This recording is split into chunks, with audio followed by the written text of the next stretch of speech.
கர்த்தர் நல்லவர்.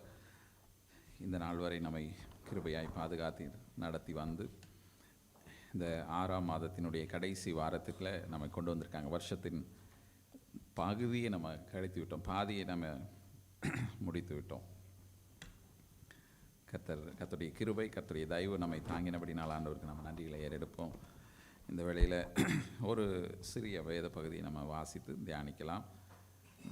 லூக்கா எழுதின சுவிசேஷம் 15ஆம் அதிகாரம் 7ஆம் வசனம். அதுபோல மனதிரும்ப அவசியமில்லாத 99 நீதிமான்களை குறித்து சந்தோஷம் உண்டாகிறதை பார்க்கிலும் மனம் திரும்புகிற ஒரே பாவி நிமித்தம் பரலோகத்தில் மிகுந்த சந்தோஷம் உண்டாயிருக்கும் என்று உங்களுக்கு சொல்லுகிறேன். ஆமென். இந்த வேளையில் மனம் திரும்புதலை குறித்து நம்ம தியானிக்க போகிறோம். ரிப்பன்டன்ஸ். பொதுவாக மனம் திரும்புதல் அப்படின்னு சொல்லும் பொழுது நம்ம இந்த வசனத்தை வந்து மனம் திரும்புதலை குறித்து பேசும்போது இது வந்து கர்த்தரை அறியாதவர்களுக்கு நம்ம இந்த காரியத்தை நம்ம சொல்லுவோம். கர்த்தரை தேவனை அறியாதவர்கள் தங்கள் பாவத்தை விட்டு மனம் திரும்பணும், கர்த்தரிடத்தில் சேரணும், ஞானஸ்தானத்தில் உடன்படிக்கை செய்யணும் அப்படின்னு சொல்லி நம்ம பார்ப்போம். அது சரிதான், சரியான ஒரு வார்த்தை தான். ஆனால் ரெண்டு இடத்துல மனம் திரும்புதல் நமக்கு அவசியமாக இருக்குது என்று சொல்லி நம்ம பார்க்க முடியும் வேதத்தை பார்க்கும் பொழுது. கர்த்தரை அறியாதவர்கள், பாவத்தில் தேவனை விட்டு விலகி வாழ்ந்து கொண்டிருக்கிறவங்க மனம் திரும்ப வேண்டியது அவசியம். அது மாத்திரமல்ல, தேவனை அறிந்தவர்களுடைய வாழ்க்கையிலும் மனம் திரும்புதலுக்கான அவசியம் இருக்கிறது. தேவனை பின்பற்றி கொண்டிருக்கிறவர்களுடைய வாழ்க்கையிலும் நிறைய உதாரணங்கள் நம்ம வேதத்தில் நமக்கு இருக்குது. அப்படிப்பட்ட காரியங்களை நம்ம கொஞ்சம் தியானிக்கலாம்.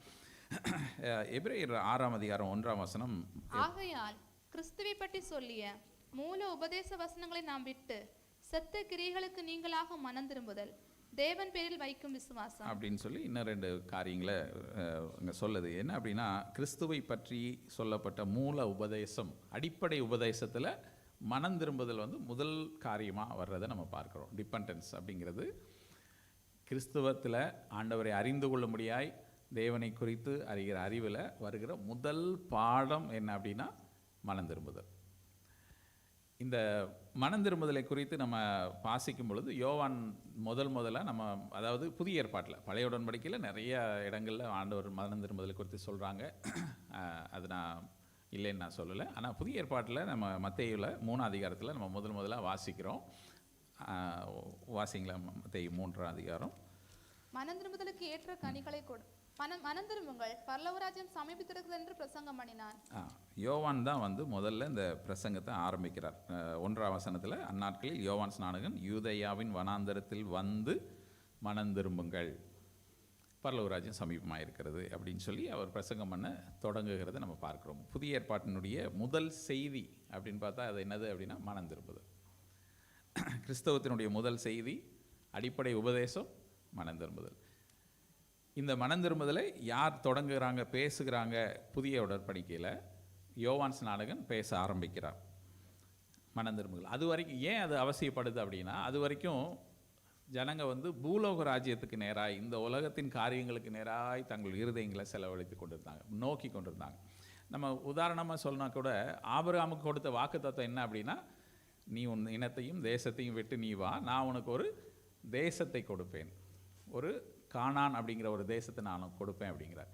பிள்ளை இல்லாத இருக்கிற அந்த ஆபிரகாமுக்கு சொல்ல, நான் உனக்கு ஒரு சந்ததியை கொடுப்பேன், கடற்கரை மணலை போல, வானத்து நட்சத்திரங்களை போல நான் உனக்கு ஒரு பிள்ளையை கொடுப்பேன் அப்படிங்கிறார். அப்போது ஆண்டவருடைய வாக்குத்தத்தங்கள், பெரும்பாலான வாக்குத்தத்தங்கள் பழைய உடன்படிக்கையில் நம்ம பார்க்கும் பொழுது என்ன அப்படின்னா, பூமிக்குரிய ஆசீர்வாதங்களையே நம்ம பார்க்க முடியும், பூமிக்குரிய காரியங்கள். அங்கேயும் ஆண்டவர் பரலோக ராஜ்யத்தை குறித்து பேசுகிறார், இல்லைன்னு நான் சொல்லலை.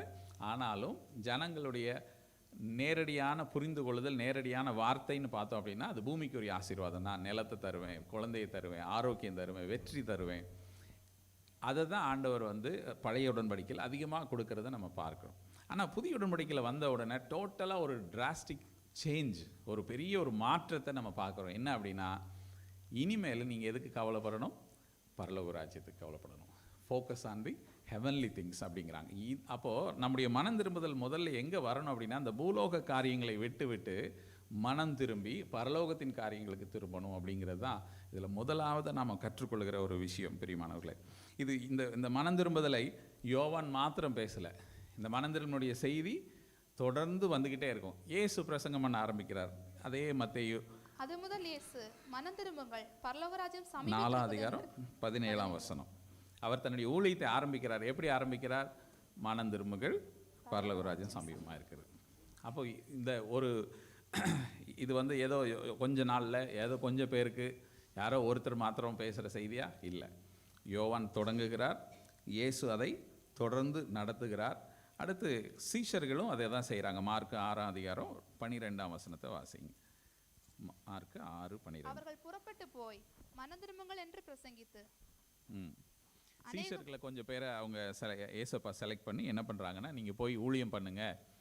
2 பேரை அனுப்புகிறாங்க. ஆரம்பத்திலேயே அனுப்புகிறாங்க.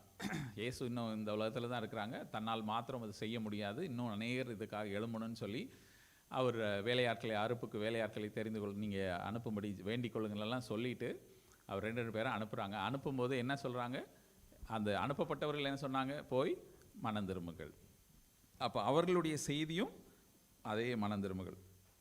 பின்னாடி அப்படியே வரும். அப்போ சீஷர்கள் அதை மனம் திரும்பல பேசிகிட்டே வராங்க. வெளிப்படுத்தின விசேஷம் வரும்பொழுது ஆவியானவர் சபைகளுக்கு சொல்லுகிறதை காதுள்ளவன் கேட்க கடவன். மனம் திரும்பாதவங்களுக்கு சொல்றாரு, பாவிகளுக்கு இல்லை, உலகத்தில் இருக்கிறவங்களுக்கு இல்லை. யாருக்கு சொல்றாரு? சபைகளுக்கு சொல்லுகிறார். 7 சபைகளுக்கு அந்த கடிதம் எழுதப்பட்டது நமக்கு தெரியும். 2 அதிகாரம் 3 அதிகாரத்தில் வெளிப்படுத்தின விசேஷம் 2, 3.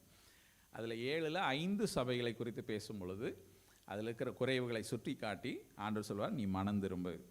1-2 வசனங்களை வாசிக்கலாம். 2 அதிகாரம் 5 வசனம். ஆகையால் நீ இன்ன நிலைமையிலிருந்து விழுந்தாய் என்பதை நினைத்து மனம் திரும்பி ஆதியில் செய்த கிரியைகளை செய்வாயாக. இல்லாவிட்டால் நான் சீக்கிரமாய் உன்னிடத்தில் வந்து நீ மனம் திரும்பாத பட்சத்தில் உன் விளக்கு தண்டை அதனிடத்து நின்று நீக்கி விடுவேன். அப்போ ஆண்டவர் எபேசு சபையில சொல்லுகிற செய்தி என்ன அப்படின்னா, சபை இது பவுல் ஸ்தாபித்த சபை, விசுவாசிகளால் ஆவிக்குரியவர்களால் நிறைந்திருக்கிற சபையில ஆண்டவர் சொல்லுகிறது என்னது? மனம் திரும்பு. இதோ நான் அவளை கட்டில் கிடையாக்கி அவளுடனே விபச்சாரம் செய்தவர்கள் தங்களுடைய கிரியைகளை விட்டு மனம் திரும்பாவிட்டால் அவர்களையும் மிகுந்த உபத்திரவத்திலே தள்ளி. இங்க அடுத்து தியத்தீரா சபைக்கு ஆண்டவர் என்ன பண்றாங்க? ஒரு எச்சரிக்கை கொடுக்குறாங்க. மனம் திரும்பாவிட்டால் நான் இப்படி பண்ணுவேன், தண்டிப்பேன் அப்படிங்கிறார். அடுத்து இன்னொரு 3 அதிகாரம் 3 வசனம். ஆகையால் நீ கேட்டு பெற்றுக்கொண்ட வகையை நினைவு கூர்ந்து அதை கை கொண்டு மனம் திரும்பு. நீ விழித்திராவிட்டால் திருடனை போல் உன்மேல் வருவேன், நான் உன்மேல் வரும் வேலையை அறியாதிருப்பாய். ஓகே, மறுபடியும் இந்த சர்தை சபைக்கான செய்தி, நீ கேட்டு பெற்று கொன்றவைகளை நினைவு கூர்ந்து மனம் திரும்பு அப்படிங்கிறாங்க. இன்னொரு கடைசியாக ஒரு சம்பவம் 19 வசனம். நான் நேசிக்கிறவர்கள் அவர்களோ அவர்களை கடிந்து கொண்டு சிட்சிக்கிறேன், ஆகையால் நீ ஜாக்கிரதையாயிருந்து மனம் திரும்பு. இது லவோதிக்கேயா சபையை குறித்து ஆண்டவர் சொல்கிறாங்க. அப்போது நம்ம மத்தேயுல ஆரம்பித்து இப்போ வெளிப்படுத்தின விசேஷம் வரைக்கும் வந்தாச்சு. எல்லா இடத்துலையும் நெடுகவே நம்ம பார்க்குற ஒரு செய்தி என்ன அப்படின்னா, மனம் திரும்புங்கள். அந்த செய்தி எங்கே தொடங்குது? புற இன மக்கள் மத்தியில், ஆண்டவரை அறியாத ஜனங்கள் மத்தியில் மனம் திரும்புகள்னு சொல்கிறாங்க. அது அப்படியே சீஷர்கள் எல்லா இடத்துக்கும் இயேசு சொல்கிறாங்க, சீஷர்கள் சொல்கிறாங்க. அடுத்தபடியாக அது சபைக்குள்ளே இப்போ வெளியே சொல்ல வேண்டியது தொடர்ந்து சொல்லிட்டு தான் இருக்காங்க. ஆனால் சபைக்குள்ளும் சொல்ல வேண்டிய ஒரு கட்டாயம், ஒரு தேவை வருகிறது என்பதை நம்ம பார்க்குறோம். பிரியமானவர்களே, ஏன் நமக்கு இந்த மனம் திரும்புதல் அவசியம்? ஏன் சொல்ல வேண்டியிருக்கு? சபைக்குள்ளே நம்ம ஏன் சொல்லணும்? நமக்கு வேதத்தை பார்க்கும் பொழுது இயேசுவோடு கூட 12 சீஷர்களும் இருந்தாங்க. ஒரு 3-3.5 வருஷம் இயேசு கூடவே இருக்கிறாங்க.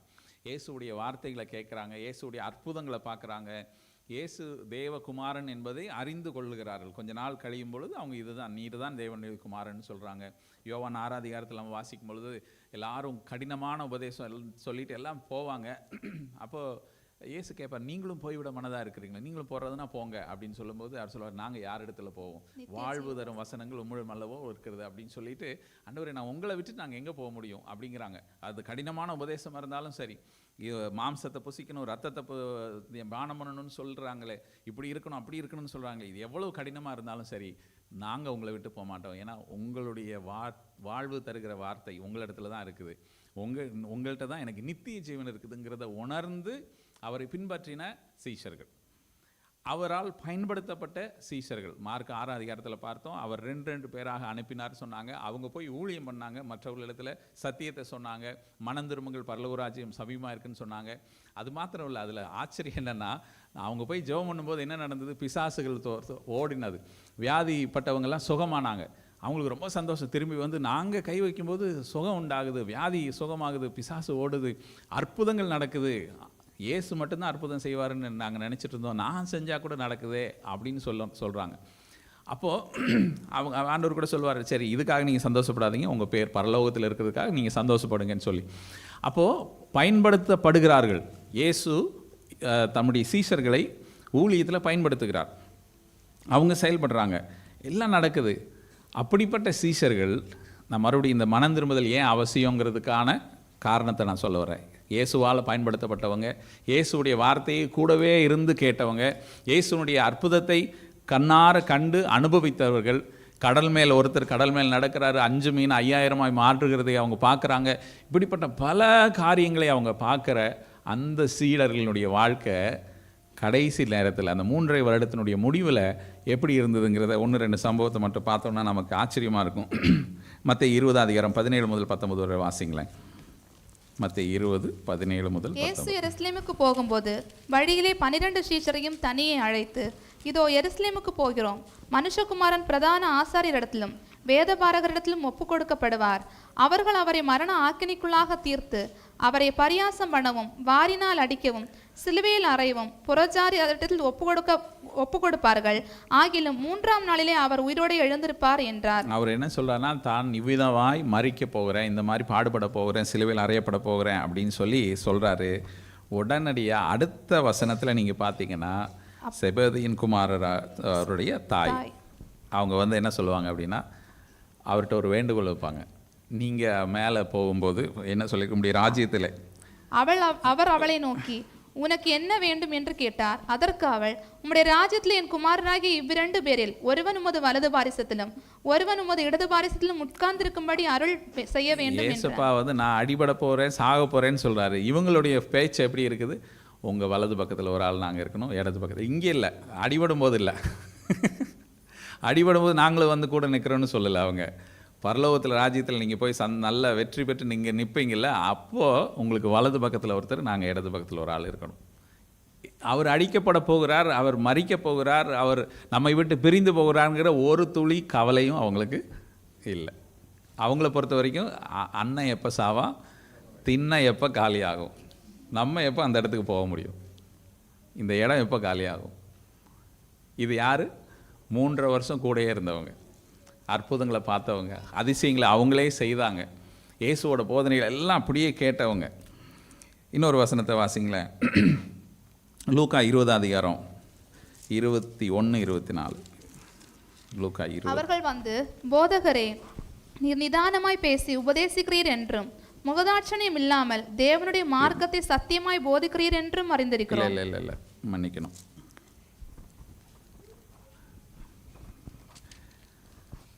தவறான இது. ஒரு நிமிஷம்.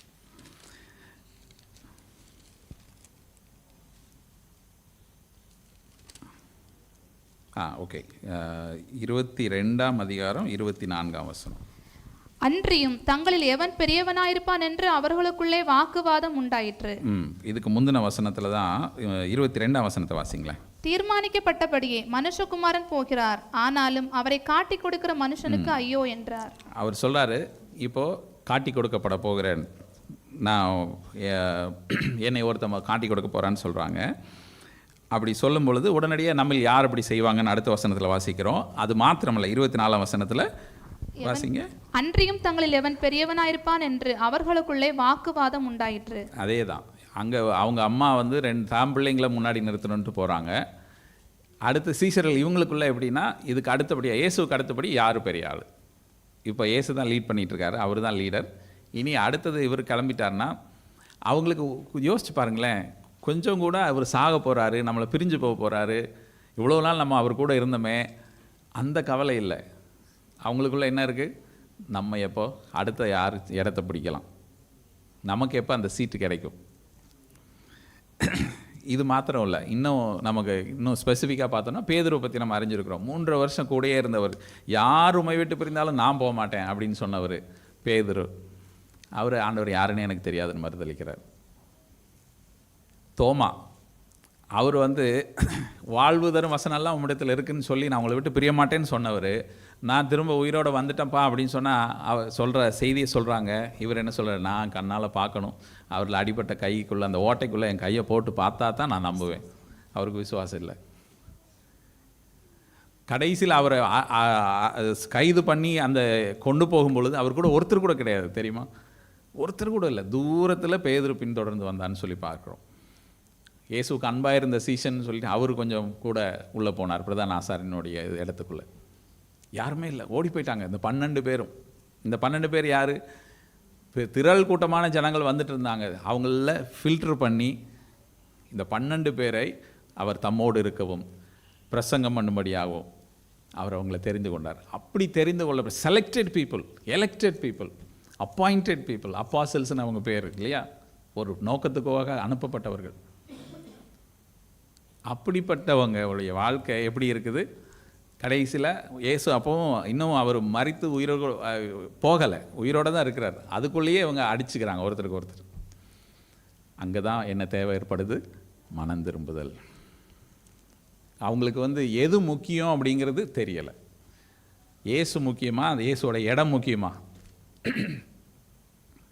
இயேசு அவருடைய வார்த்தை முக்கியமா, அதனால் வருகிற உயர்வு முக்கியமா? புரியுது அவங்களுக்கு? ஸ்லைட் டிஃப்ரென்ஸ் தான், சின்ன வித்தியாசம்தான் இருக்குது.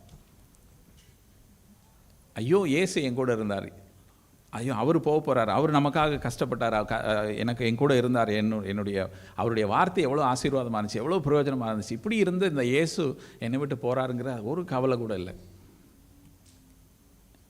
அவங்களுக்கு. இந்த உலகத்தின் காரியங்கள், பரலோக ராஜ்யம் சமீபமாக இருக்குன்னு பிரசங்கம் பண்ணாங்க. ஆனால் அவங்க மனசுக்குள்ளே என்ன இருக்குது? இந்த இடம் எனக்கு கிடைக்கும், இந்த பொசிஷன் எனக்கு கிடைக்கணும். பயம், உயிர். பேதுருவுக்கு பயம் வந்துருச்சு. நீ இயேசு கூட இருந்தது தானே? இல்லை நான் இல்லை. ஏன் பிடிச்சா? இல்லைன்னா அவரையும் பிடிச்சி உள்ளே வச்சுருவாங்க, அவருக்கும் அதே தண்டனை வந்துடும். அதே பேதுரு, இதெல்லாம் வந்து இப்படிப்பட்ட பேதுருவை தான் ஆண்டவர் சந்திக்கிறார். சந்தித்த பிறகு அவர் வந்து இரத்த சாட்சியாக மறைக்கிறார். அது 2வது பகுதி. அது அவருடைய வாழ்க்கையில் அந்த மனம் திரும்புதலுக்கு பின்னாடி நடக்கிற காரியம். நான் சொல்கிறது ஏன் மனம் திரும்புதலின் தேவை வந்தது அப்படிங்கிறதுக்காக நான் பேசிகிட்டு இருக்கேன். மனம் திரும்புதல் ஏன் அவசியம்? அஃப்கோர்ஸ் இன்றைக்கி 2 இடத்துல நம்ம 2 இடத்துல இருக்கலாம். இங்கே இருக்கிற 2 பேர் இருக்கிற ஜனங்களில் 2 பங்காக பிரிக்கலாம். ஒருத்தவங்க மனம் திரும்பி கர்த்தரை ஏற்றுக்கொண்டவர்களாக இருக்கலாம். இன்னொருத்தங்க இன்னும் ஆண்டவரை ஏற்றுக்கொள்ளாமல் இருக்கிற அந்த இடத்துல இருக்கலாம். 2 பேருக்குமே என்ன அவசியம்? மனம் திரும்புதல்.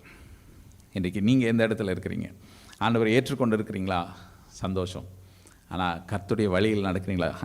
7 சபையில் 5 சபைக்கு ஆண்டவர் சொல்கிறார், நீ மனம் திரும்புன்னு சொல்கிறார். நீ ஆதியில் கொண்டிருந்த அன்பை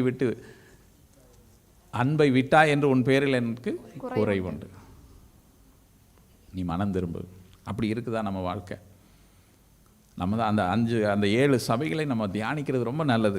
கர்த்தருக்கு சித்தமானால் ஒரு நாள் தியானிக்கலாம். அடிக்கடி நம்ம தியானிச்சிருக்கோம். நீங்களும் படித்து பாருங்கள், தனிப்பட்ட வகையில் நீங்கள் படிங்க. ஆண்டவர் அதில் எந்தெந்த காரியங்களை சொல்லுகிறாங்க, எந்தெந்த இடத்துல குறைவுபட்டவங்களாக இருக்கிறாங்கன்னு சொல்கிறாங்க அப்படின்னு சொல்லி அந்த காரியம் நம்முடைய வாழ்க்கையில் இருக்கிறதா யோசித்து பார்ப்போம். கர்த்தர் நமக்கு கிருபை தருவாராக. பிரியமானவர்களே, இந்த மனம் திரும்புதலை குறித்து கர்த்தருடைய வசனம் முழுவதுமாய் வேதத்தினுடைய எல்லா பகுதியிலையும் ஆண்டவர் சொல்லிக்கொண்டே இருக்கிறாங்க. 2 நாளாகவும் 7ஆம் அதிகாரம் 14ஆம் வசனத்தில் இப்படி வாசிக்கிறோம். என் நாமம் தரிக்கப்பட்ட என் ஜனங்கள் தங்களை தாழ்த்தி ஜெபம் பண்ணி என் முகத்தை தேடி தங்கள் பொல்லாத வழிகளை விட்டு திரும்பினால் அப்பொழுது பரலோகத்திலிருந்து நான் கேட்டு அவர்கள் பாவத்தை மன்னித்து அவர்கள் தேசத்துக்கு சேமத்தை கொடுப்பேன். ஆண்டவர் சொல்கிறார், சாலமோனுடைய ஆலயத்தின் பிரதிஷ்டை அந்த நாட்களில் என் நாமம் தரிக்கப்பட்ட என் ஜனங்கள் தங்கள் பொல்லாத வழிகளை மனம் திரும்பி தங்கள் பொல்லாத வழிகளை விட்டு என்னை நோக்கி விண்ணப்பம் பண்ணுவார்கள். ஆனால் அவர் சொல்கிறார், நான் அவர்கள் விண்ணப்பத்தை கேட்டு நான் அவர்களுக்கு விடுதலை தருவேன், அவர்களுடைய பாடுகள் கஷ்டங்கள் எல்லாவற்றிலிருந்து அவர்களுக்கு நான் விடுதலை தருவேன் அப்படிங்கிறார். ஆண்டவர் எதிர்பார்க்கிறது மனம் திரும்புதல். ஏன் ஆண்டவர் அதை எதிர்பார்க்குறாங்க? தம்முடைய பிள்ளைகள் அவரோடு கூட நம்ம இருக்கணும் அப்படின்னு ஆண்டவர் எதிர்பார்க்குறாங்க. ஆண்டவர் விரும்புகிறாங்க. நம்ம கெட்டு போவது அவருடைய விருப்பம் அல்ல.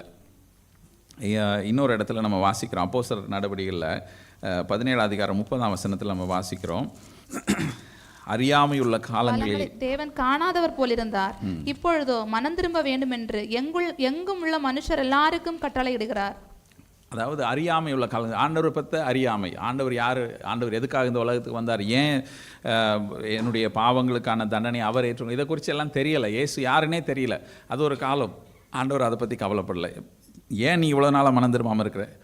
எனக்கு தெரியாது ஆண்டவரே, இயேசு எதுக்காக இந்த உலகத்துக்கு வந்தார், என் பாவங்களினுடைய கோரம் என்ன அப்படிங்கிறதே எனக்கு தெரியாது, அதனால் உங்களை நான் ஏற்றுக்கொள்ளலை. That's fine. ஆண்டவர் வந்து சொல்கிறார், நோ ப்ராப்ளம், அதை வந்து நான் டிஸ்கவுண்ட் பண்ணுறேன் அப்படிங்கிறார்.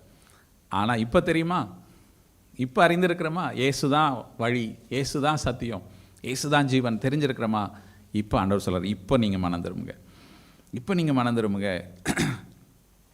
ஆண்டவருடைய வசனம் நமக்கு தெளிவாய் சொல்லியிருக்கிறது. இப்பொழுதோ மனம் திரும்ப வேண்டும் என்று எங்கும் உள்ள மனிதர் எல்லாருக்கும் கட்டளையிடுகிறார். எல்லா இடத்துல இருக்கிற ஒருத்தர் கூட மனம் திரும்பாமல் ஆண்டவருடைய ராஜ்யத்துக்குள்ளே போக முடியாது. உங்களுக்கு தெரியுமா, லூக்கா 15ஆம் அதிகாரத்தில் நம்ம லாசருவை குறித்து நம்ம வாசிக்கிறோம். 16ஆம் அதிகாரத்தில் லாசரு ஐஸ்வர்யவான் சொல்லி 2 பேர் இருப்பாங்க. ஐஸ்வர்யவான் மரித்து அடக்கம் பண்ணப்படுவான். அவன் வந்து நரகத்தில் வேதனைப்படுவான். ஐஸ்வர்யவான் அப்படி வேதனைப்படுவான். லாசரு என்ன பண்ணுவான், சாதாரண அவன் வேதனையோடு பசியோடு அந்த அவர் ஐஸ்வர்யவானுடைய வீட்டிலிருந்து விழுகிற அந்த மேஜையிலேருந்து விழுகிற துணிக்கையினால் தன் பசியை ஆற்றிக்கொள்கிற ஒரு மனிதன், ரொம்ப கஷ்டப்படுகிற வேதனைப்படுகிற ஒரு நிலைமையில் இருக்கிற ஒரு மனுஷன். ஆனால் அவனுடைய வாழ்வினுடைய முடிவு என்னவாக இருக்குன்னா, ஆபிரகாமுடைய மடியிலே தேற்றப்படுகிற ஒரு அனுபவம். அப்போது இந்த ஐஸ்வர்யவான் சொல்லுவார், ஆபிரகாமே அந்த லாசருவை அனுப்புங்க. எங்கே அனுப்புங்க? பூமிக்கு அனுப்புங்க. எனக்கு 5 சகோதரர்கள். அந்த வசனத்தை வாசிங்க, 27ஆம் வசனம், 16, 27. அப்பொழுது அவன், அப்படியானால் தகப்பனே, எனக்கு 5 பேர் சகோதரர் உண்டு, அவர்களும் வேதனையுள்ள இந்த இடத்துக்கு வராதபடி அவன் போய் அவர்களுக்கு சாட்சியாக அறிவிக்கும் பொருட்டு நீர் அவனை என் தகப்பன் வீட்டுக்கு அனுப்பும்படி உம்மை வேண்டிக் கொள்கிறேன் என்றான். இந்த சம்பவம் எங்கே நடக்குன்னா, 2 பேர் செத்ததுக்கு அப்புறம் நடந்துகிட்டு இருக்கு. சரிங்களா? உயிரோடு இருக்கும்போது இல்லை, செத்ததுக்கு அப்புறம். ஒரு ஆள் நரகத்தில் போயிட்டார், ஒரு ஆள் பரலோகத்தில் ஆபிரகாமுடைய மடியில் இருக்கிறாரு. அப்போது தன்னுடைய வேதனை, அந்த வேதனை நீங்கணும்னு சொல்லி லாசருவிட்ட ஆபிரகாம்கிட்ட கேட்குறாரு, லாசரு அனுப்பி எனக்கு உதவி செய்யுங்க, எனக்கு கொஞ்சம் தண்ணி கொடுங்க அப்படின்னு சொல்லி கேட்குறாரு. இல்லைப்பா, அதெல்லாம் வர முடியாது, மரிக்கிறதுக்கு முன்னாடி வரைக்கும் நமக்கு வாய்ப்பு இருக்குது, மரித்ததுக்கு பிறகு நான் அங்கே வர முடியாது, நீங்கள் வர முடியாது, நமக்கு ஒரு பிளவு இருக்கிறது அப்படின்னு, பிரிவினை இருக்குது அப்படின்னு அங்கே ஆபிரகாம் சொல்கிறாரு. சரி, ஓகே, எனக்கு விடுதலை இல்லை, பரவாயில்ல, ஆனால் என் சகோதரர்கள் இருக்காங்கப்பா. அவன் உடனடியாக அவர் சொல்கிறார், எனக்கு 5 சகோதரர்கள் உண்டு, அவர்களும் வேதனையுள்ள இந்த இடத்துக்கு அவங்க இங்கே வந்துடக்கூடாது, அவங்க இந்த கஷ்டத்துக்குள்ளே வந்துடக்கூடாது. நான் வந்துட்டேன், மனம் திரும்பலை, நான் வந்துட்டேன், ஆனால் அவங்க இங்கே வந்துடக்கூடாது, அதனால் இவரை அனுப்புங்க. யாரையே? லாசருவை. இப்போ அவர் செத்துட்டார் இல்லையா, அவரை மறுபடியும் உலகத்துக்கு அனுப்புங்க, உயிரோடு அனுப்புங்க. அப்போது அவங்க வந்து வரமாட்டாங்க, இங்கே வரமாட்டாங்க அப்படின்னு சொல்கிறாரு. அப்போது 29ஆம் வசனத்தில் ஆபிரகாம் அவனை நோக்கி, அவர்களுக்கு மோசையும் தீர்க்கதரிசிகளும் உண்டு, அவர்களுக்கு அவர்கள் செவி கொடுக்கட்டும் என்றார். அப்போ ஆபிரகாம் சொல்ல, இல்லை, அவங்களுக்கு பைபிள் இருக்குது. மோசையும் தீர்க்கதரிசினா என்ன அர்த்தம்னா, பைபிள் அவங்க கையில் இருக்குது, பழைய ஏற்பாடு. மோசை எழுதின புத்தகம் இருக்குது, தீர்க்கதரிசிகள் எழுதின புத்தகம் இருக்குது, அந்த வசனத்துக்கு அவங்க செவி கொடுக்கட்டும். அப்படிங்கும்போது லாசரு சொல்கிறாரு, இல்லை, அப்படியல்ல தகப்பனாகிய ஆபிரகாமே, மரித்தோரிலிருந்து ஒருவன் அவர்களிடத்திற்கு போனால் மனம் திரும்புவார்கள் என்றான். பாருங்க, இவர் என்ன எதிர்பார்க்கிறாரு, இப்போதான் நமக்கு தெரியுது. ஏன் இவர் நரகத்துக்கு வந்தார்? மனம் திரும்பாமல் இருந்ததுனால நரகத்துக்கு வந்திருக்கார். அவருக்கு பாவம்னு தெரியும், தப்புன்னு தெரியும், அநியாயம்னு தெரியும், ஆனால் மனம் திரும்பலை. இப்போ தான் அதனால தான் சொல்கிறாரு, ஒருவேளை லாசரு உயிரோடு எந்திரிச்சு போனான்னா, செத்து போனவன் இந்த இடத்துல வந்துட்டு நான் இப்படி பார்த்தேன், எவ்வளோ கஷ்டமான காரியங்கள் இருக்குது, நரகங்கிறது உண்மை, அங்கே அக்கினி எரிந்து கொண்டே இருக்கும், வேதனை உள்ள ஒரு இடம், தயவுசெய்து இங்கே வந்துடாதீங்கன்னு சொல்கிறதுக்கு ஒரு ஆள் செத்து போனவன் உயிரோடு எழும்பி போய் சொல்லும்போது அவங்க நம்புவாங்கன்னு சொல்லும்போது அவர் சொல்கிறார், இல்லைப்பா, இல்லை வேணாம். அப்போது வேதத்தை வாசித்தா போதும். வேதத்தை வாசித்து ஒருத்தன் நம்பலை அப்படின்னா, இந்த வேத வசனத்தை ஒருத்தன் விசுவாசிக்கலை அப்படின்னா, உயிரோட ஒருத்தன் எழும்பி போனால் கூட அவன் நம்ப மாட்டான். இதுதான் ஆண்டுடைய சத்தியம், ஆண்டுடைய வார்த்தை, இயேசுனுடைய வார்த்தை, உயிருள்ள வார்த்தை நமக்கு வேதத்தில் ஆண்டவர் எழுதி கொடுத்துருக்குறாங்க. இந்த வசனத்தை நம்ம நம்பாதவன், ஆண்டவருடைய வார்த்தையை ஏற்றுக்கொள்ளாதவன், அவர் சொல்கிறாரு, மரணத்திலேருந்து ஒருத்தன் உயிரோடு எழும்பி வந்தால் கூட நம்ப போகிறதில்ல. அப்படி சொல்லும்போது தான் அவன் சொல்கிறான், அவங்க மனம் திரும்பாமல் இங்கே வந்துடக்கூடாது. புரியுதுங்களா? நரகத்துக்கு நம்மை கொண்டு போகிற ஒரு முக்கியமான ஒரு காரியம் என்ன தெரியுங்களா? மனம் திரும்பாத ஒரு தன்மை. அது ஆண்டவர் அறிந்திருக்கலாம், லாசரு ஐஸ்வர்யம் சகோதரர்கள் பக்கத்தில் தான் இருந்தாங்கன்னு சொல்லி பார்க்குறோம். ஆண்டவர் அறியாதவராக இருந்திருப்பாரா? கண்டிப்பாக ஆண்டவர் அறிஞ்சிருப்பாங்க. ஆனால் மனம் திரும்பாத ஒரு அனுபவம். அவனுடைய வாழ்க்கையில் சில காரியங்கள், சில குறைவுகள், சில தோல்விகள், ஆண்டவருக்கு பிரியமில்லாத காரியங்கள் எல்லாம் அறிஞ்சிட்டு இட்ஸ் ஓகே, அதனால் என்ன. ஒருவேளை இப்படி கூட நினச்சிருக்கலாம் அந்த ஐஸ்வர்யவான். எப்படி நினச்சிருப்பார் தெரியுங்களா? ஆண்டவர் என்னை நேசிக்கலை அப்படின்னா எனக்கு இந்த பணத்தை எல்லாம் கொடுத்துருப்பாரா?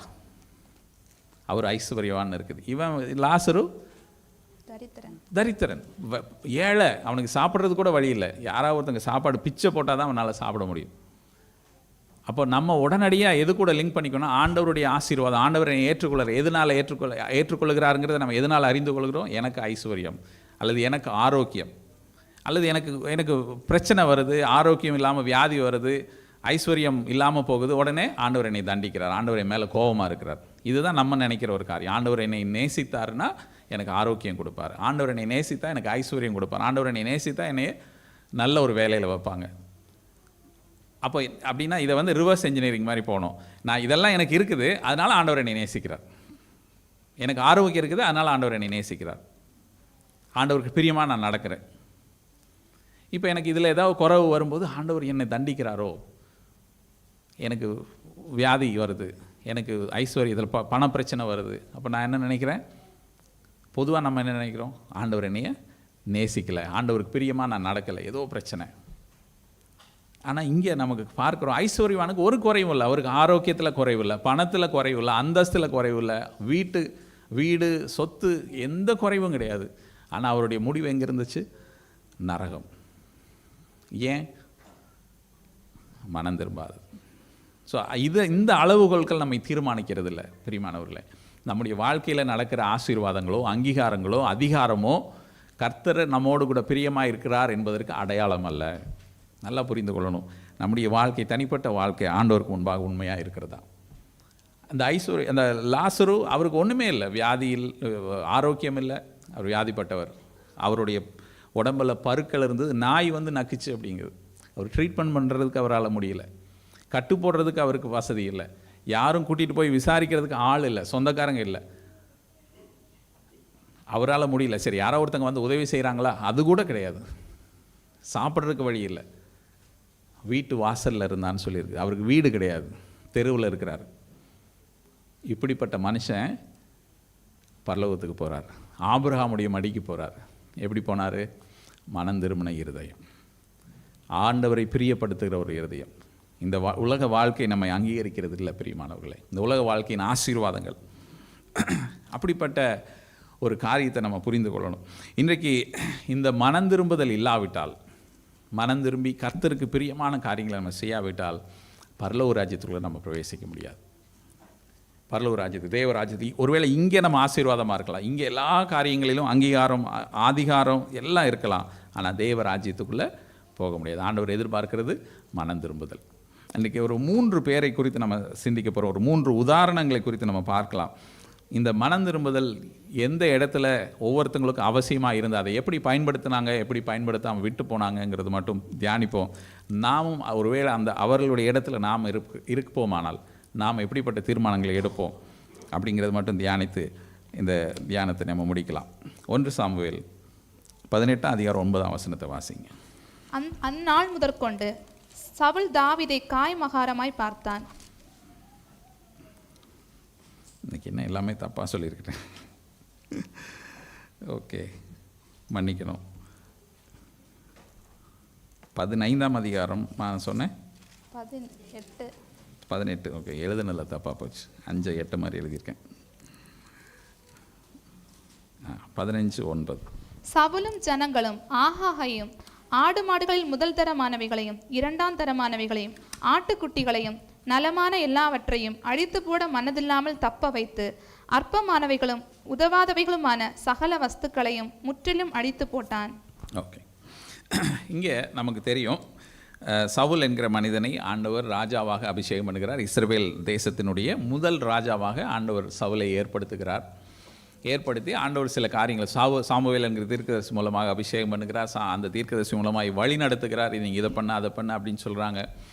அப்போது இந்த அதிகாரத்தினுடைய தொடக்கத்தில் அமலேக்கியரை போய் நீ மடங்கடிக்க வேண்டும். 3ஆம் வசனத்தில் வாசிக்கிறோம். அமலேக்கியர் அவங்களை நீ இது பண்ணணும், அவர்களுடைய ஆடு மாடு எல்லாத்தையும் நீ அழிச்சிடணும், ஒன்றையும் விட்டு வைக்காமல் நீ எல்லாவற்றையும் அழிக்கணும்னு சொல்லி ஒரு கட்டளை கொடுக்குறாங்க. நீ போ, உன்னால் ஜெயிக்க முடியும், நீ போ, நான் உன்னை அனுப்புகிறேன்னு சொல்லி ஆண்டவர் அனுப்புகிறாங்க.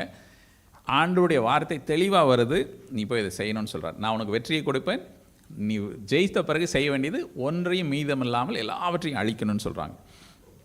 இவர் அழிக்காமல் இவர் என்ன பண்ணுறாங்க அப்படின்னா, அந்த வார்த்தையை மீறி அங்கே பார்க்கும்போது முதல் தரமானவைகள், நல்ல ஆடு நல்ல மாடு இதெல்லாம் என்ன பண்ணுறா, இதை எதுக்கு கொல்லணும் அப்படின்னு சொல்லி அவங்களுக்கு என்ன தோணுது, ஒரு மனசு தோணுது.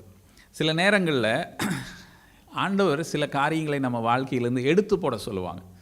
இதை செய்ய வேண்டாம், இது உனக்கு தேவையில்லை, இது உனக்கு அவசியம் இல்லைன்னு சொல்லுவாங்க. அது வந்து நல்ல காரியமாக இருக்கலாம், அது ஆசீர்வாதமான காரியமாக இருக்கலாம் நம்மை பொறுத்த வரைக்கும். இதை ஏன் விடணும்? இதை உதாரணத்துக்கு நான் ஒரு விஷயம் சொல்கிறேனே, ஒரு வேலை ஒன்று கிடைக்குதுன்னு வச்சுக்கோங்களேன், ஒரு நல்ல வேலையாக இருக்கலாம், நல்ல சம்பளமாக இருக்கலாம், நல்ல இடமா இருக்கலாம். ஆனால் ஆண்டவருக்கு அது சித்தமில்லாத ஒரு காரியமாக இருக்கலாம். ஆண்டவர் சொல்லுவார் நீ வேண்டாம் அப்படின்னு சொல்லுவார். ஆனால் இது வந்து ஆண்டவர் சொல்கிற வார்த்தை. மனிதர்களுடைய பார்வையில் பார்க்கும்போது இது நல்லது தானே, ஏன் நீ எடுக்கக்கூடாது, ஏன் இதை இந்த வேலையை செய்யக்கூடாது? இப்போ இந்த இடத்துல இது நல்ல, ஈவன் கல்யாணத்தில் கூட எடுக்கலாம்.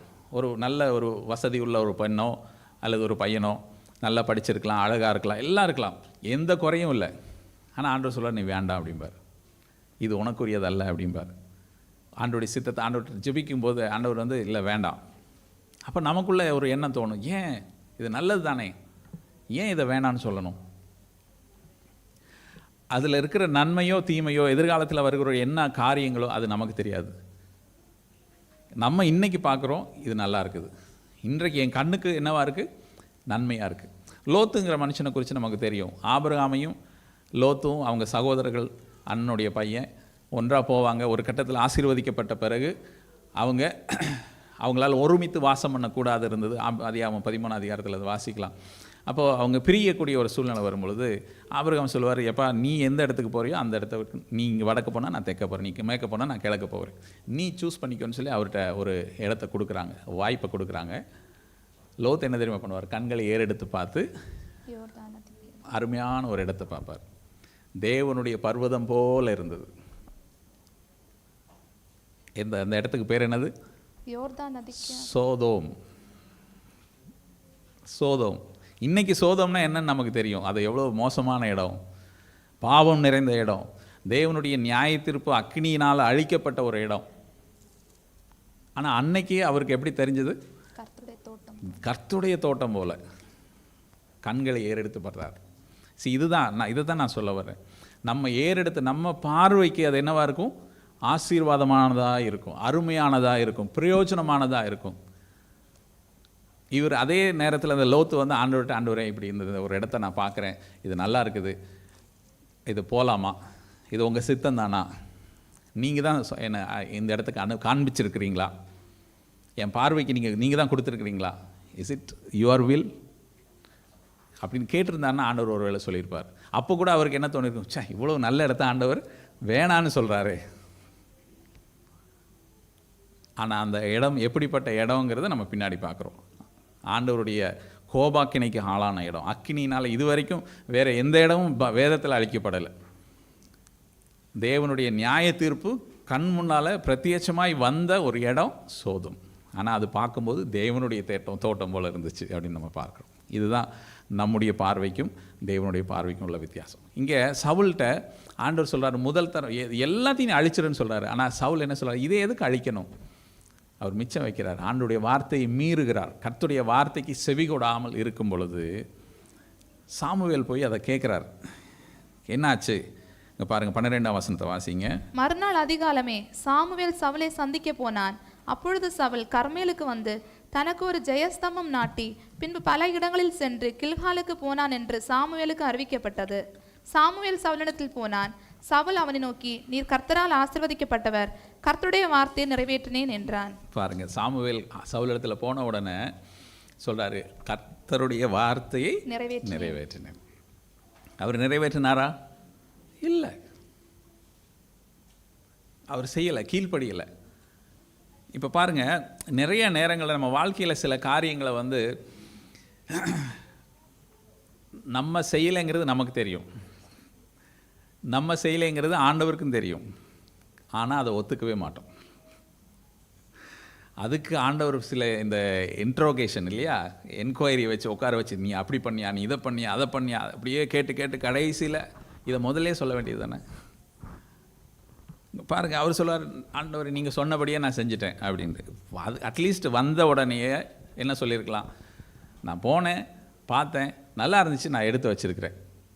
நீங்கள் சொன்னீங்க, ஆனாலும் நல்லா இருக்குதுன்னு சொல்லி எனக்கு மனசு இல்லை, அதனால் எடுத்து வச்சுருக்கிறேன், என்ன பண்ணலாம், அப்படி கூட கேட்டிருந்தா கூட ஆண்டவர் என்ன பண்ணிப்பார், வேண்டாம், சாமுவேல் சொல்லியிருப்பார், வேண்டாம், ஆண்டவர் சொன்னது நீ செஞ்சுன்னு இருப்பார், முடிஞ்சு போச்சு மேட்ரு. இவர் வந்து ஆண்டவர் நீங்கள் சொன்னதை, கர்த்தருடைய வார்த்தையை நிறைவேற்றினேன். அடுத்தாப்புல அவர் கேட்குறாரு, அதற்கு சாமுவேல், அப்படியானால் என் காதுகளில் விழுகிற ஆடுகளின் சத்தமும் எனக்கு கேட்கிற மாடுகளின் சத்தமும் என்ன என்றான். இந்த ஆடெல்லாம் சத்தம் போடுது, அது என்னப்பா, நீ எல்லாத்தையும் அழிச்சிட்டேன்னா அது ஆடு கத்துதே, பூனைக்குட்டி வெளியே வந்ததுன்னு சொல்லுவாங்க அரசியலில். அப்புறம் அந்த நேரத்தில் அதுக்கப்புறம் இவர் வந்து வெளியே வந்து என்ன சொல்வார், இல்லை அது நலமானது, கர்த்தருக்கு பலியிடும்படியாது என்ன சொல்லுவார் பாருங்களேன். அமலேக்கிடத்திலிருந்து அவைகளை கொண்டு வந்தார்கள், ஜனங்கள் ஆடு மாடுகளில் நலமானவைகளை உம்முடைய தேவனாகிய கர்த்தருக்கு பலியிடும்படிக்கு தப்ப வைத்தார்கள். நல்லது, எங்களுக்காக நான் எடுத்து வைக்கல, உங்களுக்காக தான் எடுத்து வச்சேன். எடுத்து வச்சது இவங்களுக்காக. ஆனால் பழிய ஆக்சுவலி என்ன நடக்கும், ஆண்டவருக்கு பலியிட்டால் அதை எடுத்து இவங்க தானே சாப்பிடுவாங்க, பலியிடுது. புரிஞ்சிச்சிங்களா? நிறைய நேரங்களில் இப்படி தான் நாம் ஆண்டவருடைய வார்த்தையை, ஆண்டவருடைய சித்தத்தை மீறி நடந்துட்டு இதெல்லாம் உங்களுக்காக தான் அப்படிங்கிறது வேறு. அதுக்கப்புறம் என்ன பாயிண்ட் என்ன சொல்ல வரேன் அப்படின்னா, ஒரு வார்த்தையை மீறுகிறார், சொன்ன வார்த்தையை விட்டு விலகுகிறார். சாமுவேல் வந்து அதை என்கவுண்டர் பண்ணுறார், நீ ஏன் அப்படி பண்ண அப்படின்னு சொல்லிட்டு 16ஆம் வசனத்தை அப்போ நிறுத்தும், கர்த்தர் என்கிட்ட சொன்னதை நான் சொல்கிறேன் அப்படின்னு சொல்லிட்டு அவர் சில தீர்மானங்களை சொல்லுவார். நீ இப்படி பண்ணிட்டார், அதனால் நீ தப்பு பண்ணிட்ட, அதனால் ஆண்டவர் உன்னை விட்டு இது விலக போகிறார் அப்படின்னு சொல்லும் பொழுது இங்கே பாருங்கள், இந்த பின்பகுதியில் உள்ள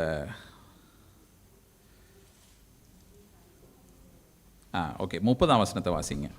அதற்கு அவன், நான் பாவம் செய்தேன், இப்போது என் ஜனத்தின் மூப்பருக்கு முன்பாகவும் இஸ்ரவேலுக்கு முன்பாகவும் நீர் என்னை கனம் பண்ணி நான் உம்முடைய தேவனாகிய கர்த்தரை பணிந்து கொள்ளும்படிக்கு என்னோட கூட திரும்பி வாரும் என்றான். இந்த 30 வரைக்கும் உள்ள பகுதியை நீங்கள் வாசிச்சு பாருங்கள். அவர் 2 பேரும் பேசுவாங்க, சவுலும் சாமுவேலும் மாறி மாறி பேசுவாங்க. பேசிட்டு கடைசியில் இவருக்கு எது தெரியுமா கவலை, ஜனங்களுக்கு முன்னால் என்னை கனம் பண்ணும்படி நீங்கள் வாங்க. இப்போ வந்து ஆண்டவர் உன்னை விலக்கிட்டாரு, உன்னை ராஜாவு இல்லாதபடி தள்ளிட்டாரு, ஆண்டவர் தீர்மானம் எடுத்துட்டாரு அப்படின்னு சொல்லி இவர் தீர்மானத்தை சொல்கிறாரு. அதெல்லாம் அவருக்கு கவலை கிடையாது. இவருக்கு இப்போ என்ன கவலை அப்படின்னா, ஜனங்க முன்னாடி நான் அவமானப்பட்டுறக்கூடாது.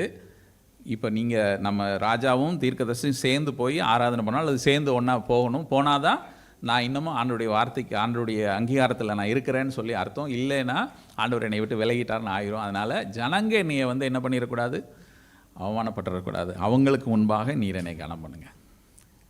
ஆண்டவர் வேதனைப்படுறது அதை பற்றி பிரச்சனை இல்லை, நோ ப்ராப்ளம். அவர் வேதனைப்பட்டு போட்டோம், அவர் சித்தம் நான் செய்யலை, அவருக்கு கஷ்டமாக இருக்குது, அவர் மனஸ்தாபப்படுகிறார். அங்கே வசனம் எல்லாம் இருக்குது. இந்த வசனத்தை வாசிங்களேன், 11ஆம் வசனம். நான் சவுலை ராஜாவாக்கினது எனக்கு மனஸ்தாபமாக இருக்கிறது, அவன் என்னை விட்டு திரும்பி என் வார்த்தைகளை நிறைவேற்றாமற் போனான் என்றார். அப்பொழுது சாமுவேல் மனம் நொந்து ராம் முழுதும் கர்த்தரை நோக்கி கூப்பிட்டான். ஆண்டவர் மனஸ்தாபப்படுறாரு, அதை பற்றி எனக்கு கவலை இல்லை, அது பிரச்சனை இல்லை. ஜனங்க முன்னாடி என் பேர் கெட்டு போயிடக்கூடாது. இதுதான் சவுல். இது வந்து மனம் திரும்புதலே. இங்கே மனம் திரும்பவே இல்லை. அவர் பாவம் செய்தேன்னு சொல்கிறாரு, ஆனால் அவர் எங்கே திரும்பலை, ஆண்டவரை நோக்கி திரும்பலை. நான் சொல்கிறது உங்களுக்கு புரியுதுங்களா? இதை அப்படியே வச்சுக்கோங்க. அப்படியே இந்த பக்கம் இன்னொரு 4 அதிகாரம் தள்ளி இந்த பக்கம் வந்தீங்கன்னா 2 சாமுவேல், அடுத்த இதில் 2 சாமுவேல் 11 அதிகாரம் 12ஆம் வசனம். சுருக்கமாக போகிற நேரம் போகுது. தாவீதை குறித்து நம்ம வாசிக்கிறோம். அப்பொழுது தாவீது, வேண்டாம், உங்களுக்கு தெரியும் பத்சேபாளுடைய காரியம், கர்த்தருக்கு விரோதமான ஒரு பெரிய பாவம். சவுல் பண்ணது ரொம்ப சிம்பிள். என்னது? கொல்ல சொன்னதை, ஆடு மாடுகளை கொல்லாமல் மட்டும் வச்சது. ஆனால் தாவீது என்னெல்லாம் பண்ணார் தெரியுங்களா? ஒரு இன்னொருத்தன் மனைவியோட விபச்சாரம் பண்ணுறார், அவனுடைய கணவனை கொலை செய்கிறார். இதெல்லாம் வஞ்சகமாக பண்ணுறார். அவனுக்கே தெரியாமல் அவனை கொல்ல சொல்லி அவங்கையிலே லெட்டரை கொடுத்து, இவனை போர் முனையில் முன்னாடி கொண்டு நிறுத்துங்க, எதிரி வரும்போது நீங்கள் விலகிருங்க, அவன் சாகட்டும் அப்படின்னு சொல்லி பயங்கரமான பிளானிங் எல்லாம் பண்ணி கொலை பண்ணுறவன், விபச்சாரம் பண்ணுறவன், இப்படியெல்லாம் பண்ணின அந்த தாவீது. 12ஆம் அதிகாரம் 13ஆம் வசனத்தை வாசி. அப்பொழுது தாவீது நாத்தானிடத்தில், நான் கர்த்தருக்கு விரோதமாய் பாவம் செய்தேன் என்றான். நாத்தான் தாவீதை நோக்கி போதும். இதில் வந்து இந்த அதிகாரத்தை நீங்கள் 11, 12 2 அதிகாரத்தை நீங்கள் வாசிச்சிங்கன்னா உங்களுக்கு தெரியும். நாத்தான் தீர்க்கதரிசி போய் 9 கிட்டத்தட்ட அந்த பிள்ளை பிறந்ததுக்கப்புறம் போய் அங்கே சொல்லுவாங்க. சொன்ன உடனே அவர் என்ன தெரியுமா சொல்கிறார்? நான் பாவம் செய்தேன். அவனும் அதுதான் சொன்னான், நான் பாவம் செய்தேன். ஆனால் என்ன எதிர்பார்த்தான் தெரியுங்களா? ஜனங்களுக்கு முன்பாக என்னை கனம் பண்ணுங்கன்னு சொல்லி சவுல் கேட்குறாரு. ஆனால் இவர் என்ன பண்ணுறாரு? நான் பாவம் செய்தேன்னு சொல்லி ஆண்டவருக்கு முன்பாக ஒரு பாவ அறிக்கை செய்து பாட்டு எழுதி எல்லார்ட்டையும் அந்த மியூசிஷியன்ஸுக்கு கொடுத்து நீங்கள் பாடுங்கிறார். நான் செஞ்ச பாவத்தை பாட்டாக பாடுங்கன்னு சொல்லி இன்றைக்கி 51ஆம் சங்கீதத்தில் வேதத்தில் நம்ம இன்றைக்கும் வாசிக்க முடியும். அதில் தெளிவாக எழுதியிருக்கும் மேலே, பச்சைபால் இடத்தில் பாவம் செய்த பிறகு அவன் செய்த பாவ அறிக்கையின் விண்ணப்பம். அதுதான் வித்தியாசம், அதுதான் மனம் திரும்புதல். இதைத்தான் ஆண்டவர் எதிர்பார்க்குறார். அந்த சவுலை ராஜாவாக்கினுக்கு மனசாம இருக்குன்னு அவர் தள்ளிட்டார். ஆனால் இந்த தாவீதை என்ன தெரியுமா சொல்கிறார்? என் இருதயத்துக்கு ஏற்ற மனுஷன். அவனை விட இவன் மோசமானவன், அவனை விட இவன் அதிகமான தண்டனைக்கு ஆக வேண்டியவன். ஆனால் அவனுடைய மனம் திரும்புதல், கர்த்தரிடத்தில் மனம் திரும்பும் பொழுது ஆண்டவர் எல்லாவற்றையும் மன்னித்து என் இருதயத்துக்கு ஏற்ற மனுஷன் சொல்கிறார்.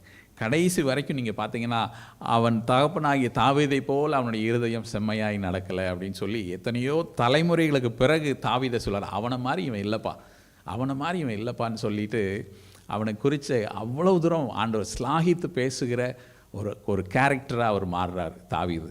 அதுக்கு ஒரே ஒரு காரணம் என்ன தெரியுங்களா? அடிப்படையான ஒரு காரணம், தப்புன்னு தெரிஞ்ச உடனே ஆண்டவர் ஆமாம் தப்பு தான் மன்னிச்சுக்கோங்க, மறைக்கலை, எல்லாரும் முன்னாடியும் வெட்கப்படலை, அவங்களுக்கு தெரியாமல் இருக்கட்டும்னு சொல்லலை, உடனடியாக ஓப்பனாக நான் பாவம் பண்ணேன், தேவனே உமக்கு விரோதமாகும், பரத்துக்கு விரோதமாக நான் உமக்கு விரோதமாக பாவம் செய்தேன், தப்பு தான், என்னை மன்னிங்க.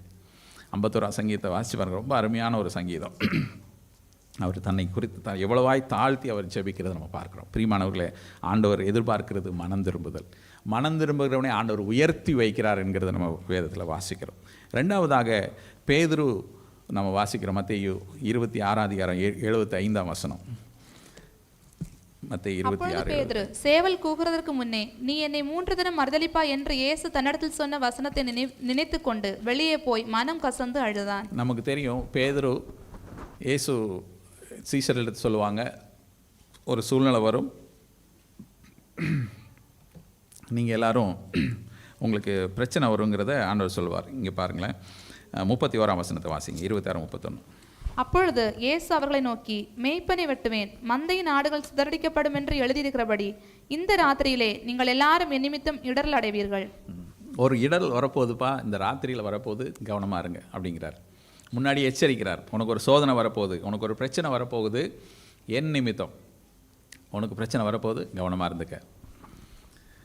அப்போது அவர் என்ன சொல்ல தெரியுமா? எல்லாரும் போனாலும் சரி நான் இடற மாட்டேன். அவர் சொல்ல அந்த வசனத்தை பேதுரு அவருக்கு பிரதித்திரமாக, உமது நிமித்தம் எல்லாரும் இடரல் அடைந்தாலும் நான் ஒரு காலம் இடரல் அடையேன் என்றான். அப்படி சொன்ன உடனே அடுத்தாப்புல ஆண்டவர் சொல்ல, இல்லைப்பா இன்னைக்கு நீ 3 தடவை மறுதலிக்க போகிற. அதாவது இப்படி சொல்லல, யார் போனாலும் நான் போக மாட்டேன்னு சொல்கிறேன், இல்லை நீ தான் காலையில் விடியறதுக்குள்ளே 3 தடவை நீ என்னை மறுதலிக்க போகிற அப்படின்னு சொல்கிறார். பாருங்கள், ஆண்டவர் நமக்கு எச்சரிக்கைகளை கொடுக்குறாங்க.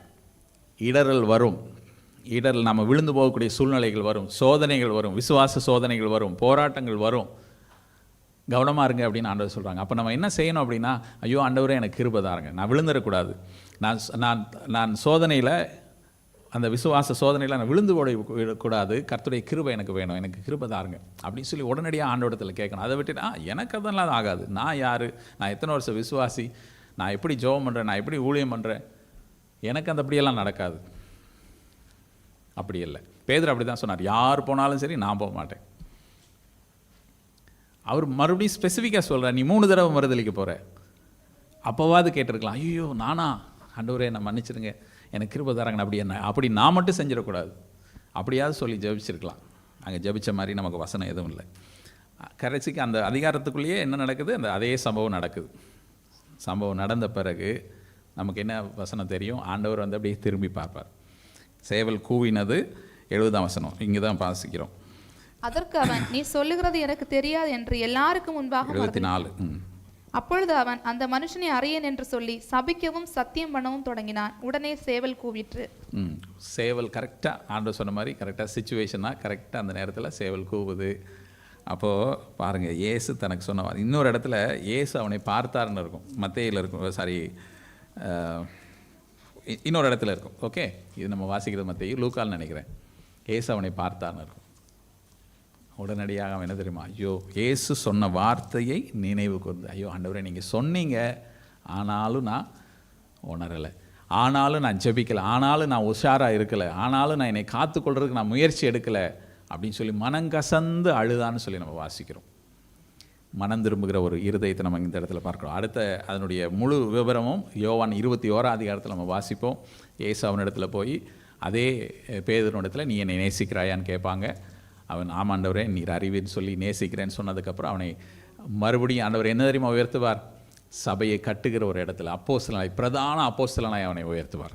எந்த பேதுரு தெரியுமா? இயேசு எனக்கு தெரியாது, இயேசுவை சபித்த பேதுரு, இயேசுவை எனக்கு தெரியாதுன்னு சொல்லி சத்தியம் பண்ணின பேதுரு, இருக்கிறதுலையே மோசமாய் விழுந்து போன பேதுரு. 12 பேரில் அதிகபட்சமான வீழ்ச்சி யாருக்கு தெரியுமா? பேதுருவுக்கு தான். ஆனால் அந்த பேதுருவை ஆண்டவர் எப்படி உயர்த்துவார் தெரியுங்களா? இதோ பரலோகத்தின் திறவுகோல்களை உனக்கு தருகிறேன் அப்படிம்பார். இந்த சபையை கட்டுகிறதுக்கு மூளைக்கல்லாக அவர் இருப்பார்.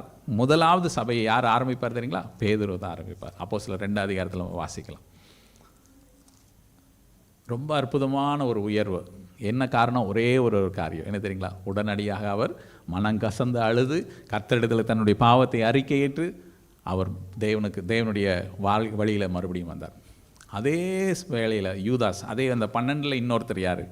யூதாஸ் இயேசுவை காட்டி கொடுக்குறார். காட்டி கொடுத்ததுக்கப்புறம் அவர் ஐயோ நான் தப்பு பண்ணிட்டேன் அப்படின்னு உணர்றார். அதுவும் கரெக்டு. ஆனால் எங்கே போனார் தெரியுங்களா?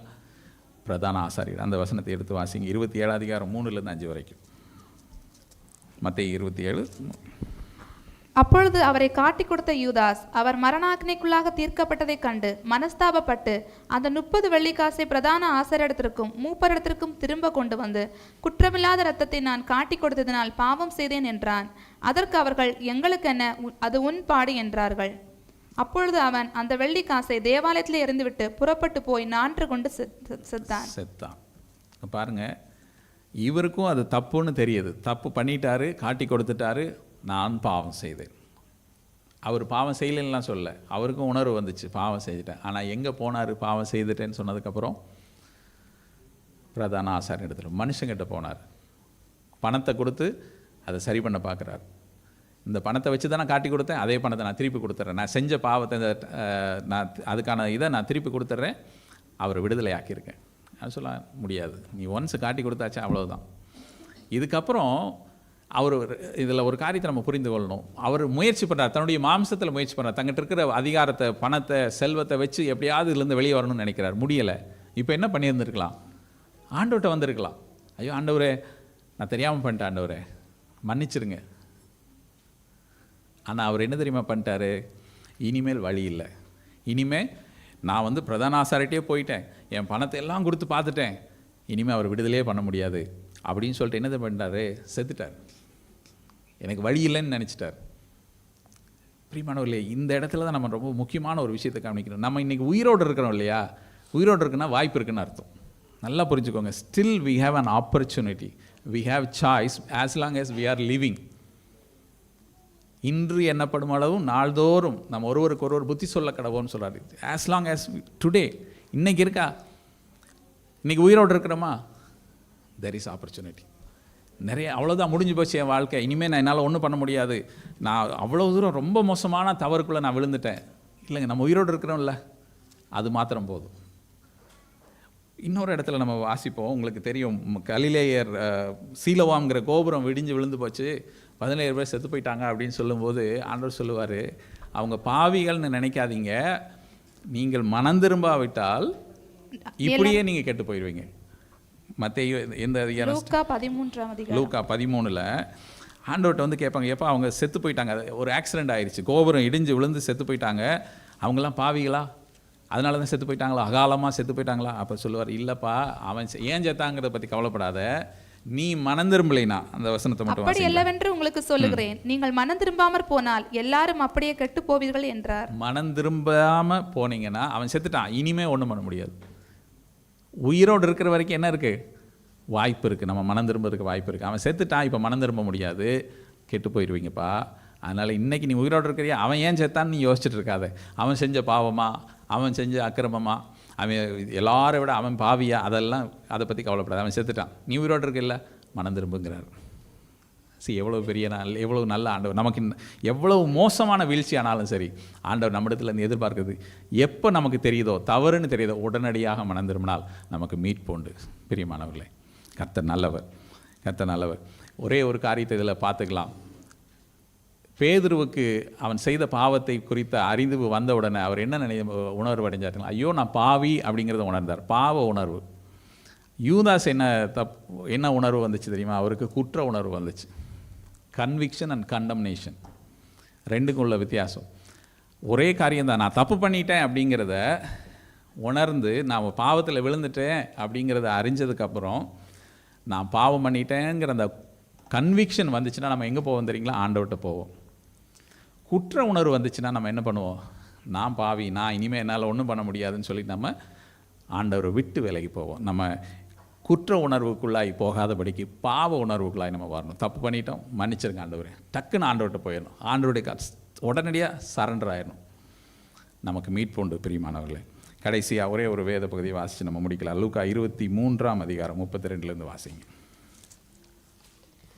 குற்றவாளியாக வேற 2 பேரும் அவரோட கூட கொலை செய்யப்படுவதற்கு கொண்டு போகப்பட்டார்கள். கபாலஸ்தலம் என்று சொல்லப்பட்ட இடத்தில் அவர்கள் சேர்ந்த பொழுது அங்கே அவரையும் அவருடைய வலது பக்கத்தில் ஒரு குற்றவாளியையும் அவருடைய இடது பக்கத்தில் ஒரு குற்றவாளியையும் சிலுவைகளில் அறைந்தார்கள்.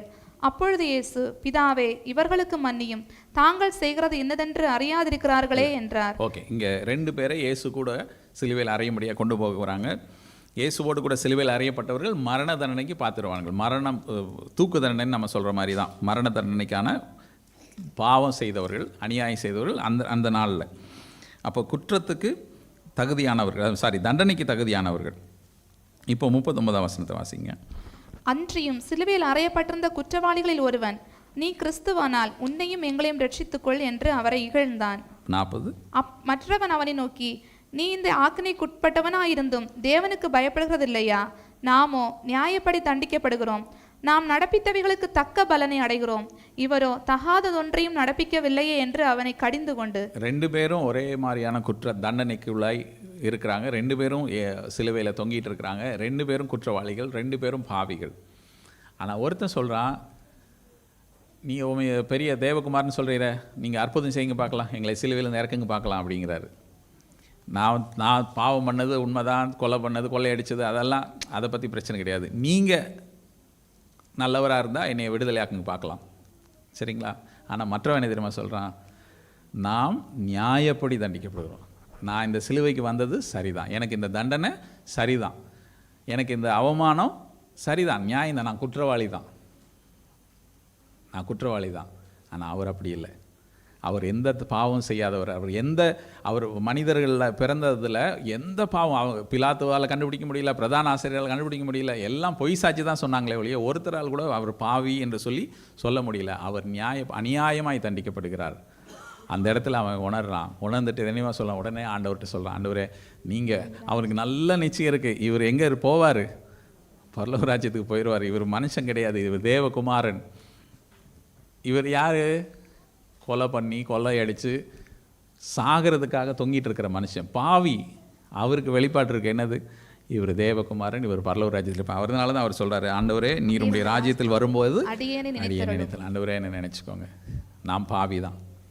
You see the difference. 2 பேரும் ஒரே சூழ்நிலையில் இருக்கிறாங்க. ஒருத்தன் நான் பாவிங்கிறது அவருக்கு தெரியும், ஆனால் அவருக்குள்ளே அந்த உணர்வே இல்லை. என்ன உணர்வு இல்லை?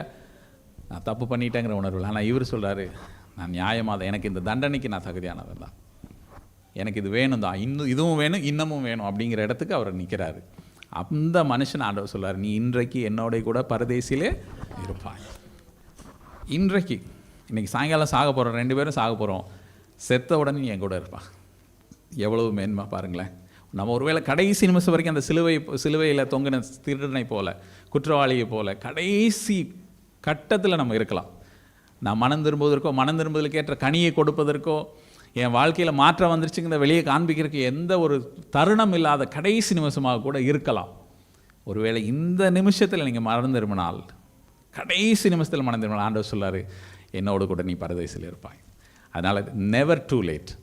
ஐயோ, என் வாழ்க்கையில் இவ்வளவு நாள் கடந்து போயிடுச்சு, இவ்வளவு அநியாயம் பண்ணிட்டேனே, இவ்வளவு நாள் வீணாக்கிட்டேனே, இனி எனக்கு ஒரு மீட்பு இருக்குதா? இல்லைங்க, கடைசி நிமிஷத்தில் கூட மீட்பு இருக்கிறது. கர்த்தர் சொல்கிறார், நீ இன்றைக்கு என்னோட கூட பரதேசில் இருப்பாய்.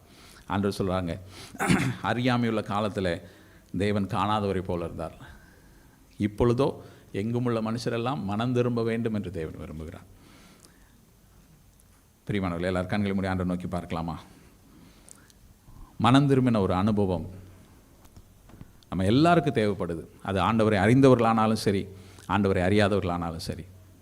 ஆண்டவரை அறியாதவர்கள் மனம் திரும்ப வேண்டியது அவசியம். ஏன்னா மனம் திரும்பாமல் தேவ ராஜ்யத்துக்குள்ளே பிரவேசிக்க முடியாது. பாவத்தை விட்டு, இந்த உலகத்தை விட்டு, இந்த அநியாயமான இந்த காரியங்களை எல்லாவற்றையும் விட்டு நாம் மனம் திரும்ப வேண்டும். தேவனை நோக்கி திரும்பி, நான் செய்தது பாவம், ஆண்டவரே என்னை மன்னிங்க. மத்தேயு 3 அதிகாரத்தில் நம்ம வாசிக்கிறோம், எருசலேமையும் அதை சுற்றுப்புறத்தார் எல்லாரும் அவனிடத்தில் வந்து தங்கள் பாவங்களை அறிக்கையிட்டு ஞானஸ்தானம் பெற்றுக்கொண்டார்கள் என்று சொல்லி வாசிக்கிறோம். மனம் திரும்புதலினுடைய ஒரு வெளிப்பாடு என்ன தெரியுங்களா? ஞானஸ்தானம். நான் செய்த பாவத்தை நான் உணர்கிறேன், நான் பாவி என்பதை நான் அறிக்கை செய்கிறேன், ஆண்டவரே நான் மன்னிங்கன்னு சொல்லி ஆண்டவருடைய சமூகத்தில் அறிக்கை செய்து மன்னிப்பு கேட்டு ஒப்புரவாகி அதனுடைய வெளிப்பாடாய், அதனுடைய முத்திரையாய் நம்ம ஞானஸ்தான உடன்படிக்கைக்குள்ளாய் நாம் போகிறோம். ஒருவேளை இன்னும் ஞானஸ்தானம் எடுக்காமல் இருக்கிறீங்களா? இன்னும் மனம் திரும்பாமல் இருக்கிறீங்களா? இன்னும் பாவி என்பதை நான் அறிக்கை செய்யாமல் இருக்கிறீங்களா? ஆண்டவருடைய சமூகத்தில் இன்றைக்கு நீங்கள் உங்களை திரும்பி பாருங்கள். மனம் திரும்பாவிட்டால் நமக்கு நித்திய மீட்பு இல்லை, பாவத்திலிருந்து விடுதலை இல்லை, பரலோக ராஜ்யத்தில் பங்கு இல்லை. நம்ம ஆண்டவரை அறிந்திருப்பது முக்கியமல்ல, அவருடைய வார்த்தைக்கு கீழ்ப்படிவது முக்கியம். இல்லை பிரதர், நான் ஞானஸ்தானம்லாம் எடுத்தாச்சு, நான் சபையில் தான் இருக்கிறேன், நான் விசுவாசி தான், இத்தனை வருஷமாக ஆண்டவர் அறிந்திருக்கிறேன், நான் ஜெபிக்கிறேன், ஆண்டவர் கொடுக்கிறேன். ஆனாலும் ஆண்டவர் சொல்கிறார், நீ ஆதிகளை கொண்டிருந்த அன்பை விட்டு விழுந்தாய், அன்பை விட்டாய் என்று உன் பேரில் எனக்கு குறைவுண்டு. நிறைய காரியங்கள் இருக்குது. 5 சபைகளை குறித்து ஆண்டவர் பல காரியங்களை சொல்லியிருக்கிறாங்க. பேதுருவை குறித்து பார்த்தோம், தாவீதை குறித்து பார்த்தோம். ஆண்டவரால் பயன்படுத்தப்பட்ட பாத்திரங்கள், அற்புதங்களை செய்த பேதுரு, ஊழியம் செய்த பேதுரு, பிசாசுகளை துரத்தின பேதுரு விழுந்து போனார். கர்த்தரால் பயன்படுத்தப்பட்ட தாவீது பல வெற்றிகளை தேவன் கொடுத்தார், ஆனால் ராஜாவாய் மாற்றின பின்பு விழுந்து போனார். அவங்க எல்லாரும் மனம் திரும்பினாங்க. அவங்க எல்லாரும் ஆண்டவருடைய சமூகத்தில், ஆண்டவரே நான் பாவி, மன்னிச்சிருங்க, எனக்கு இன்னொரு தருணம் கொடுங்கன்னு கேட்டாங்க. ஆண்டவர் அவர்களை மறுபடியும் உயர்த்தினார். என் இருதயத்துக்கு ஏற்ற மனுஷன் சொன்னார். இந்த சபையை நீ கட்டு என்று சொல்லி சொன்னார். பேதுருவை கொண்டு பிரதான அப்போஸ்தலனாய் மாற்றினார். பிரியமானவர்களே, இன்றைக்கு உங்களையும் என்னையும் இதே போல் நம்ம ஒருவேளை ஆண்டவருடைய சமூகத்தில் ஆண்டவரை அறிந்தவர்களாக இருந்து கர்த்தருடைய வழிகளை விட்டு விலகி இருப்போமானால் மனம் திரும்புவது அவசியம். இன்றைய தினத்தில் நம்ம மனம் திரும்புவானால், இன்றைக்கு நம்ம உயிரோடு இருக்கிறோம், இன்றைக்கு எனக்கு சுவாசம் இருக்கிறது என்ன ஆசையில், ஐ ஹாவ் த ஆப்பர்ச்சுனிட்டி. நான் கடைசி மூச்சு வரைக்கும் எனக்கு வாய்ப்பு இருக்குதா? மரணத்துக்கு பிறகு வாய்ப்பு இல்லை. மனிதன் ஒரே தரம் மரிப்பதும் பின்பு நியாய தீர்ப்பு அடைவதும் நியமித்திருக்கிறபடியே என்று சொல்லி வேதத்தில் வாசிக்கிறோம். மரிப்பதற்கு வரைக்கும் நமக்கு வாய்ப்பு இருக்கிறது. என் மூச்சு இன்னைக்கு இருக்குதா? I have the opportunity to repent. ஆண்டவர் என்னை என்மேல் இரக்கமாக இருக்கிறார், அதனால தான் எனக்கு ஜீவனை கொடுத்துருக்காங்க, அதனால தான் சத்தியத்தை போதிக்கிறாங்க, அதனால தான் வசனத்தை சொல்கிறாங்க, மனம் திரும்பு என்று சொல்கிறாங்க. நம்ம எந்த இடத்துல இருந்தாலும் சரி, ஆண்டவரை அறியாதவர்களாக இருந்தாலும் சரி, ஆண்டவரை அறிந்தவர்களாக இருந்தாலும் சரி, மனம் திரும்ப வேண்டியது அவசியம். ஒரு விஷயம் ஒப்பு கொடுக்கலாமா? ஆண்டவரே, என்னுடைய அக்கிரமங்களை நான் உணர்கிறேன், ஆண்டவரே, கர்த்தருக்கு பிரியமில்லாத காரியங்கள் நலமானது என்று சொல்லி நான் ஒதுக்கி வச்சுட்டேன், அதை அழிக்காமல் விட்டுட்டேன், என் வாழ்க்கையில் இருந்து அதை நான் எடுத்து போடாமல் விட்டுட்டேன். நீங்கள் வேணான்னு சொன்னதை நல்லமானது தான் அது அப்படின்னு நினச்சி நான் வச்சுட்டேன். உமக்கு பிரியம் இல்லை, அதனால் நான் அதை விட்டு விலகணும், அதை தூர போடணும், தூர தள்ளி வைக்கணுங்கிறத நான் செய்யாமல் விட்டுட்டேன். ஆண்டவரே, என்னை மன்னிங்க, நான் மனம் திரும்புகிறேன். ஆண்டவரே, இனிமேல் உங்கள் வார்த்தையை என்னை முழுவதுமாய் நான் கை கொள்றதுக்கு என்னை நான் ஒப்பு கொடுக்குறேன்.